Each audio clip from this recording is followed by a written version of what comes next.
Exodus 40. The Lord spoke to Moses, saying, On the first day of the first month you shall erect the tabernacle of the tent of meeting, and you shall put in it the ark of the testimony, and you shall screen the ark with the veil, and you shall bring in the table and arrange it, and you shall bring in the lampstand and set up its lamps, and you shall put the golden altar for incense before the ark of the testimony, and set up the screen for the door of the tabernacle. You shall set the altar of burnt offering before the door of the tabernacle of the tent of meeting, and place the basin between the tent of meeting and the altar, and put water in it. And you shall set up the court all around, and hang up the screen for the gate of the court. Then you shall take the anointing oil, and anoint the tabernacle and all that is in it, and consecrate it, and all its furniture, so that it may become holy. You shall also anoint the altar of burnt offering, and all its utensils, and consecrate the altar, so that the altar may become most holy. You shall also anoint the basin and its stand, and consecrate it. Then you shall bring Aaron and his sons to the entrance of the tent of meeting, and shall wash them with water.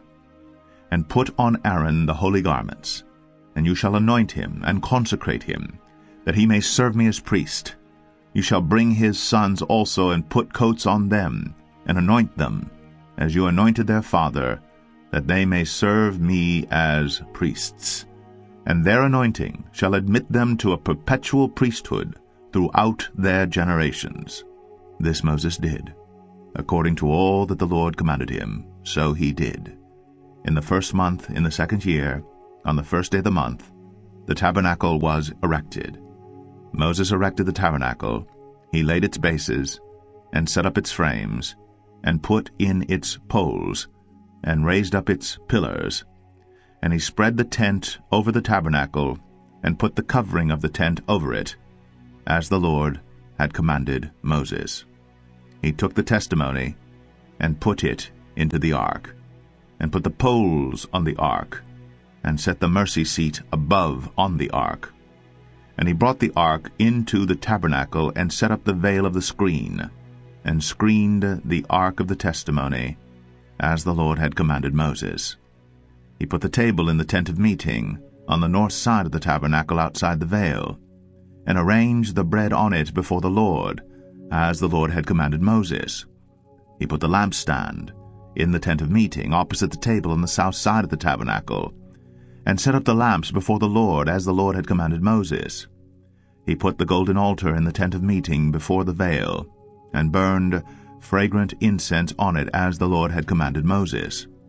He put in place the screen for the door of the tabernacle, and he set the altar of burnt offering at the entrance of the tabernacle of the tent of meeting, and offered on it the burnt offering and the grain offering, as the Lord had commanded Moses.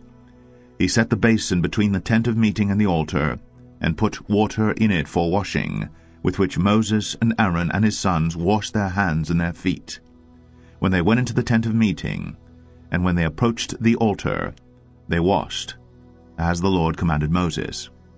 And he erected the court around the tabernacle and the altar, and set up the screen of the gate of the court. So Moses finished the work.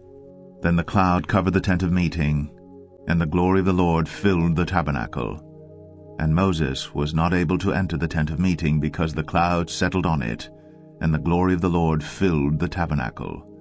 Throughout all their journeys, whenever the cloud was taken up from over the tabernacle, the people of Israel would set out. But if the cloud was not taken up, then they did not set out till the day that it was taken up. For the cloud of the Lord was on the tabernacle by day, and fire was in it by night, in the sight of all the house of Israel, throughout all their journeys.